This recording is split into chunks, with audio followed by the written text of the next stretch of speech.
right, Mike, how are you? Liz, congratulations, back in another championship fight, here with the PFL. What does getting this win mean for you? It means a lot for so many different reasons. For one, like I said, when you are the first defeat on somebody who had a flawless record, you put doubt in their mind and you start to silence all the people that had doubts about you. And I feel like, honestly, having a tough fight with her and her coming out way more game than what I anticipated, I feel much more prepared to go in. I think if I'd had a quick and easy win, I think that every fight was going to be like that from now on.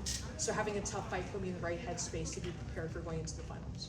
One thing you spoke about throughout fight week and at media day is wanting to open up doors and more opportunities, specifically with the PFL, because of what they've done for you and the fighters. When you look at that specifically, you look at your opponent, Jenna Bishop, who got started late in MMA.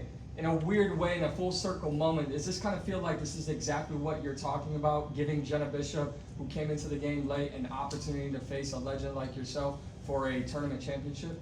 Yeah, absolutely. I think that especially for both of us coming off of the losses last year, towards the end of the tournament, we both lost in the semifinals. I think for both of us, this is like that bittersweet time of both of us feeling like we were so close to getting it, and now we're both going into the finals and able to go out there and put on a good performance to be able to complete the path we were both paid to go on.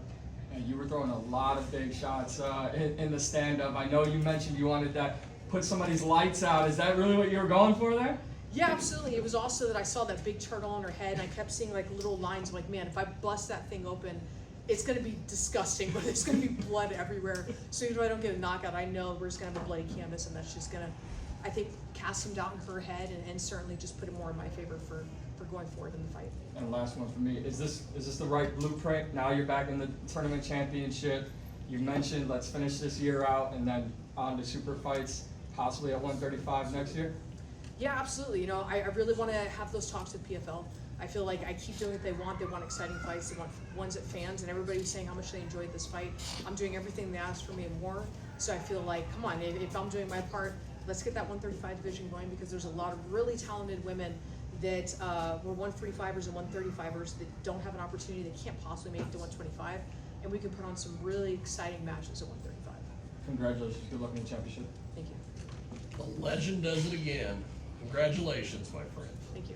So I love going to fight shows because every once in a while the crowds are so much fun.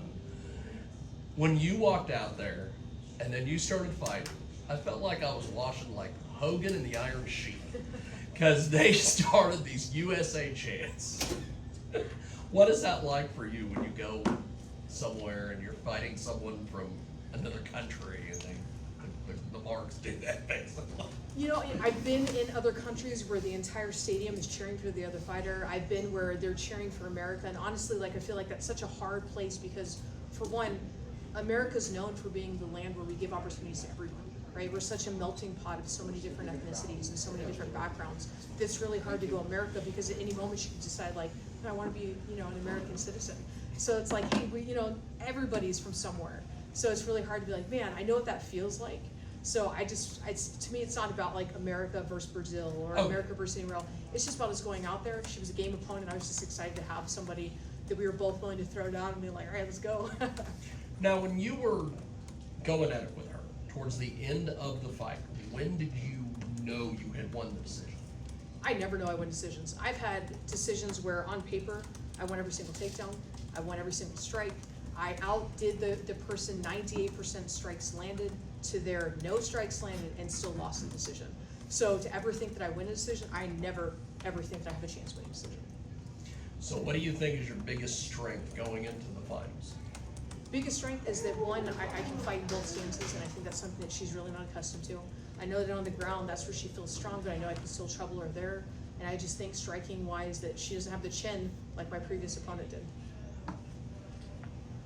Liz, absolutely amazing fight. Congratulations. Being in that fight tonight with Alora, and you talk about bucket list finishes. You didn't get a bucket list finish like you wanted to, but when you seen that hematoma come up on her head, Was it like a shark in the water smelling blood? Like, what was that feeling? Because you just started letting them hands go. You trying to take her home. Jesus. Yeah, you know, I saw it and I was like, let me get an elbow. I was trying to elbow and split it open. I was trying to punch and split it open. I was looking for every opportunity to make that thing bust open and just get it all over the canvas so it was bleeding into her eye to get that finish for the fight.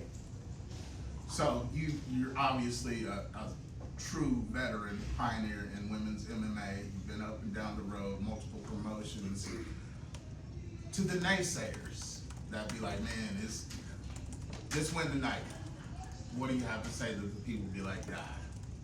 I say don't count me out. I know everybody wants to say one thing or the other, but here's a young, talented fighter that's had a flawless record that once again, I outdid and I put her down, and I'm just gonna keep on knocking them down, so stop counting me out because I'm not that person. Going into the finals against Jenna, what's something that you think will truly separate you from Jenna and lead you to the PFL championship? My hands and her lack of a chin. Bada bing, bada boom. Liz, thank you so much. It's been a pleasure. Good luck in the finals. Go Smash. All right, Liz, that's all we have for today. Thank you. Thank you so much, and congratulations again.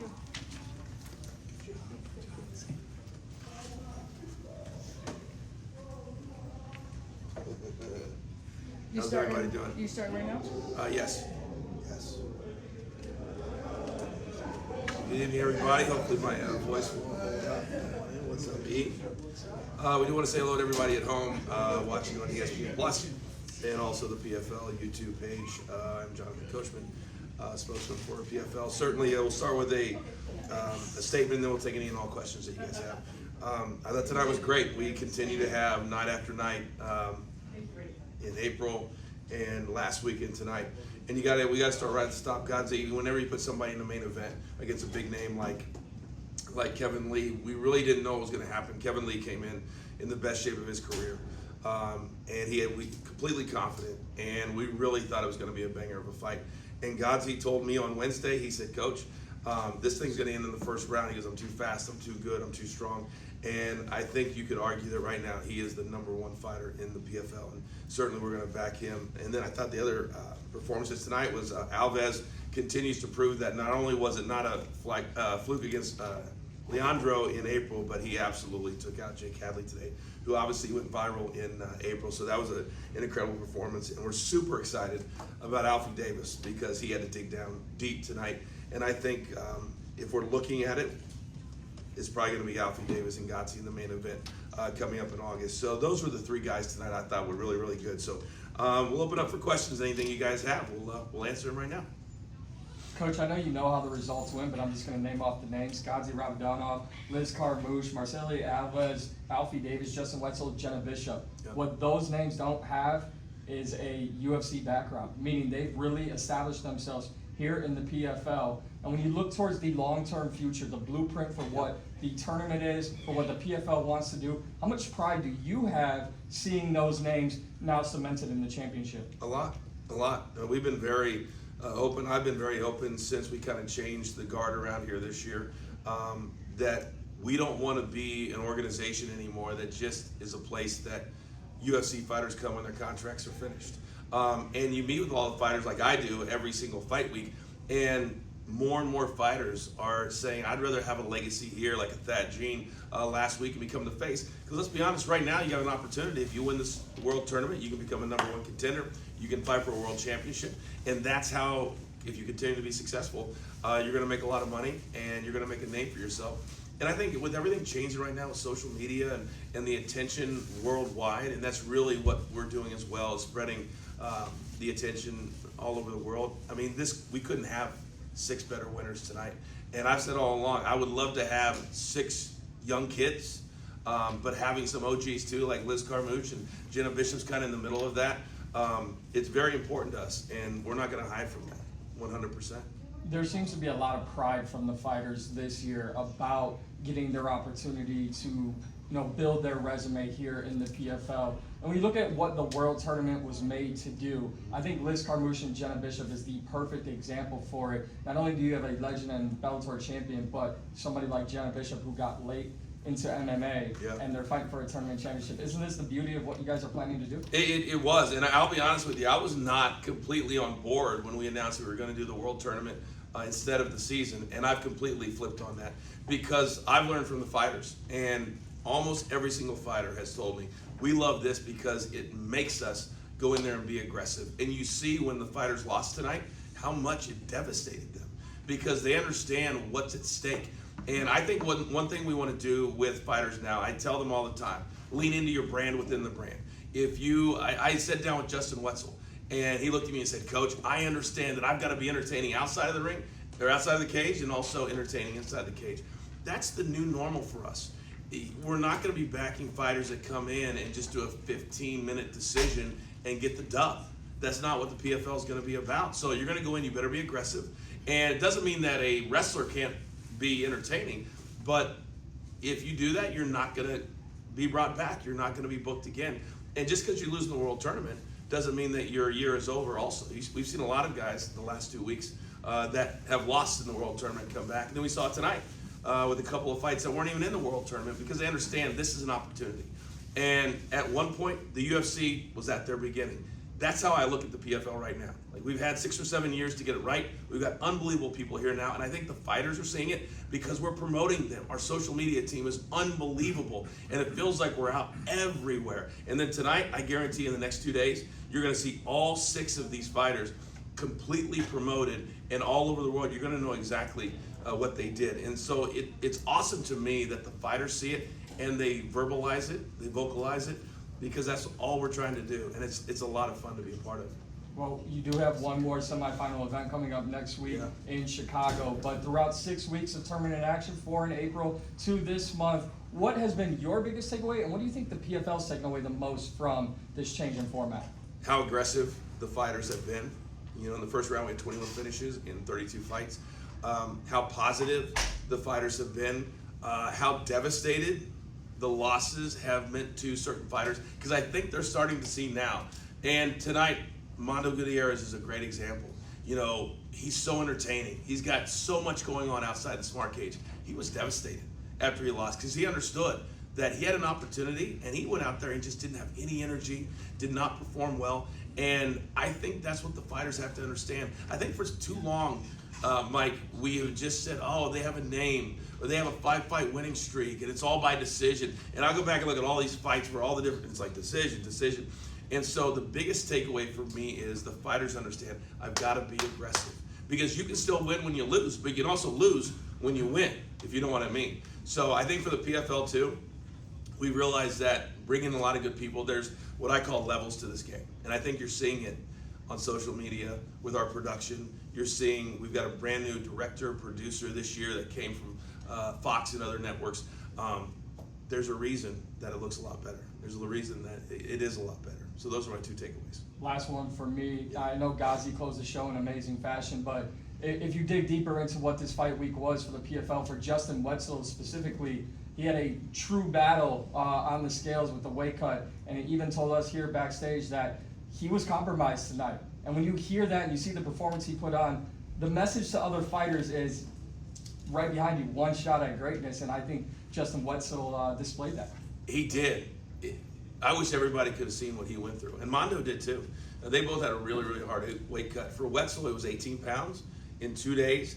Now, with that being said, we're hard graders, or I'm a hard grader. And was that an exciting fight tonight? I would say no, if I'm being honest. There was a lot of just laying on top of Mondo. Mondo didn't have a lot of energy also. And so these fighters have got to figure it out, because it's great that they come in and dig deep and win, but I also want to see entertaining fights. Right? You've got to be able to do both. And weight cut's part of the game. So I'll give them all the credit in the world, but between now and August, he's got to figure that out so he doesn't have to cut 18 pounds, and then he doesn't have to look like me, after it's just a fight. So, but I give him a lot of credit for sure. Thank you. Yep. So, Coach, it's an honor to see you once again, sir. Good to see you. With this tournament and just the whole presentation of PFL and everything you guys are doing, one of the things that I'm impressed with is that you guys get these guys over, Yep. and then they get themselves over. Yeah. Is that done by design so you can stand out out there. 1,000%. We have a lot of people that work here now that have a WWE background. Yeah. And I think you can see that. Our digital team is amazing. Yeah. Almost every one of them worked in the WWE. Yeah. We have a couple other really important positions here that came from the WWE. And I think sometimes when you're talking about real fighting, fans and people that work in the industry say, well, you can't have a storyline, or you can't create a character, or you can't do that. It's got to be, and I can't stand robots. You know, in golf, I work in golf, it's the same thing. These guys start when they're young, but you've got to be entertaining. And so I think, and what's nice is that with my background and how long I spent in the WWE, a lot of these fighters were fans of mine. So we sit there and we talk, and we can be honest with them. And so they understand going in, if they're not entertaining, they're being honest with themselves when they walk out of the smart cage. And I said, damn, you know, Mondo said, I let the PFL down tonight. He didn't say I let myself down. He said, I let the PFL down. So it's absolutely by design. And the longer we go, because this is kind of like setting the stage for what we want to do. We've got to get the World Tournament done, Champion Series, and then we can really have a roadmap. And then the guys will have a full year. And then we can start to figure out other kinds of programming to really get them over, get them on reality shows, whatever it is. Yeah. But it's 1,000% intentional, sure. So with this, you said that you flipped on World Tournament versus the season. Yeah. What made that happen? I did because I thought that the fighters would not be aggressive. I thought they would just try to get wins and not worry about knockouts and finishes. Because in the season, you had, well, if I lost the first one, I still had a chance to get a 6-point knockout in the second one, so they were forced to be aggressive. I couldn't have been more wrong. And I think after the first night that we had in Orlando, all of the divisions wanted to one-up each other, and that started to happen. And even some of the fights that were decisions were really, really fun fights to watch. So that was like my biggest takeaway is I just didn't know how aggressive the fighters would be. One final question. This isn't PFL related. This is Jonathan Coachman related. Okay. Why is it this last week, and I'm sure you've seen it all over social media. Yeah. I, of course, as you know, is originally from McPherson. You're originally from Mac. Why is it we always create controversy? Because there's all these people on the internet that are just mad at you for your sources. Oh yeah. They're also mad because most of the time, if they give me a little time, I'm usually right.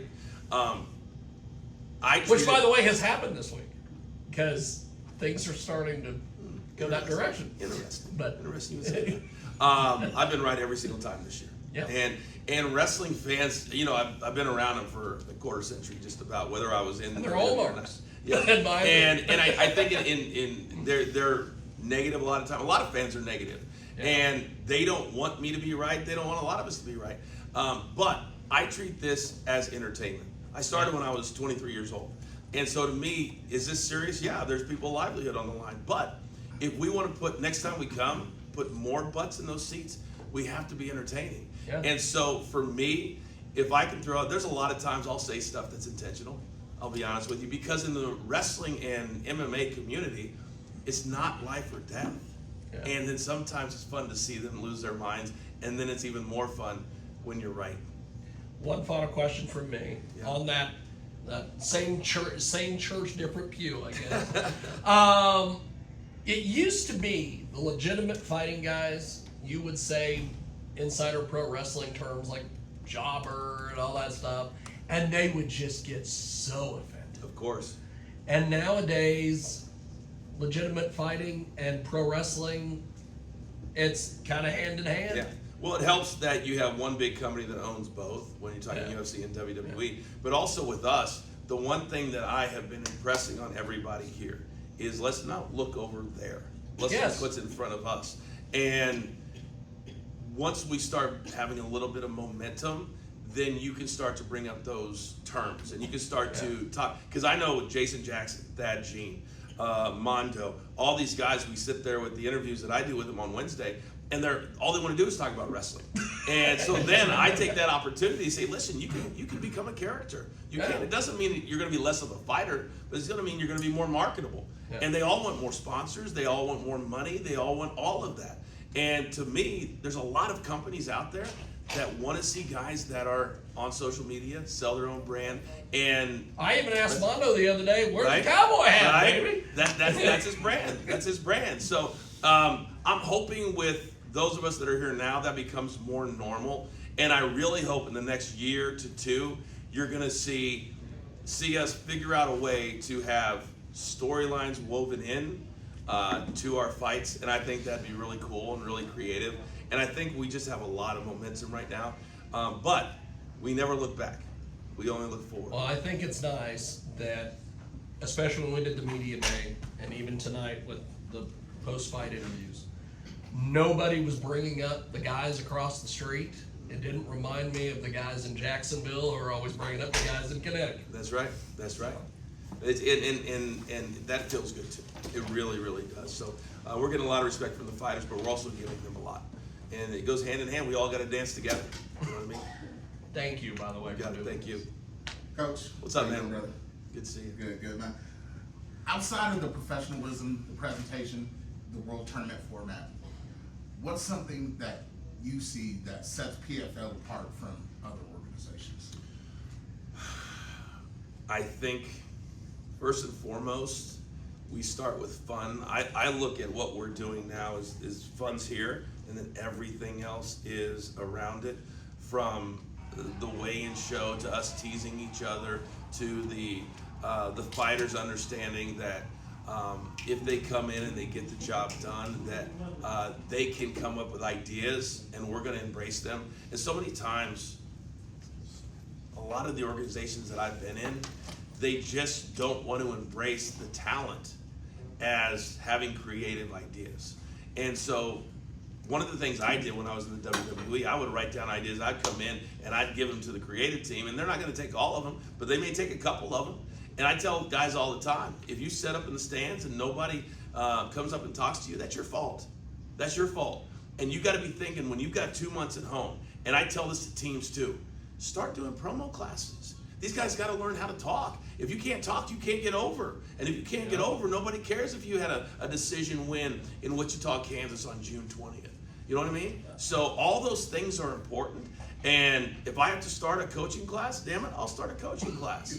But we're going to get these guys and these ladies there. Wetzel did a great job when he first came in earlier. Good. He cut this promo, and me and Big Will were sitting there going, Fantastic. okay, I guess we have nothing else to say. There you go. There you go. There you go. So, on a personal level, Yes, sir. you know, you've been, up and down many different promotion companies. How's PFL been for you? My dad was here tonight, and we went to lunch today, and I told him, I said, of all the jobs I've ever had and all the places I've ever worked, I've never had more fun, never been treated better, never have I been in a place that I said, man, I hope I'm there for the rest of my career. And that's how I feel about this place. Because everybody, top to bottom, when I walked in, you could tell, and WWE was kind of like this, but it was so much bigger, but you walk in and everybody has each other's back. You don't see stories on the internet of this guy said this at the PFL about this guy. It's been awesome. And when you show up, from Sean O'Connell to Randy Couture, it doesn't matter if you're a big star, a former champion, Dan Hardy, who's one of the best analysts in the business, you got Kennedy, and then you've got an incredible production team that all has worked in so many different places. They don't come in with a big ego. I mean, I did, but nobody else comes in with a big ego. And I truly mean this. I hope no matter what else that I have going on, this will be my core. And I hope when my time is done in 25 or 30 years, that this place is a powerful number one. That's my goal. That's what's up. Last question. By the way, like you touched on, your coworkers and all that. Just shout out to Tawny. Like, she's been absolutely amazing. I hope they really take care of her because She's part of what I'm talking about. Yeah. I mean, the very first night that I came in, she's texting me as I'm sitting in the car from the airport to make sure I was okay. We will put her over all day long. Great communicator, I will say the least. 100%. My last question for you, and you talk to the fighters and teaching them, why don't half of them have Twitter? We were trying to tag them on socials So here's the tonight, deal. baby, I and think I got my gut is they're always in the gym, and their coaches teach them, you got to focus. You can't have the distractions. We saw Tyrese Halliburton last night said, I haven't looked at social media unless I looked at WWE. So I think that for fighters, especially when they're in camp, you've got 6 or 8 weeks where you've got to really focus on what you're doing. And social media, to be honest with you, because I have my own shows, I use it to push it out. I rarely interact anymore because a lot of people want to be negative. But my guess is that, but they need to have it to push their content out. not necessarily to interact. Yeah, that was my whole thing. I was just like, a lot of them, I was like, where are their brands at? Like, Yeah. you know, a bunch of them got Instagram, but a lot of people. But they've never worked for organizations that helped them before. See, You got to support them. Yeah. You know what I mean? So that's just one thing I hope when you do talk to them, like, teach them, you know? We will. Yeah. We will. Build your Thank you. brand, build your brand up. 100%. One, Yeah. one final question. Yeah. You just learned about a hot spot the other day? Well, you gotta understand when I'm doing a show, there's certain things I say. No, to be honest with you, I did. You Oh, know? okay. Yeah, this guy right here was. Because I thought you were I was No. watching that and I'm like, oh, you're working people. No, I wasn't working people at all. I had never used a hotspot until this week.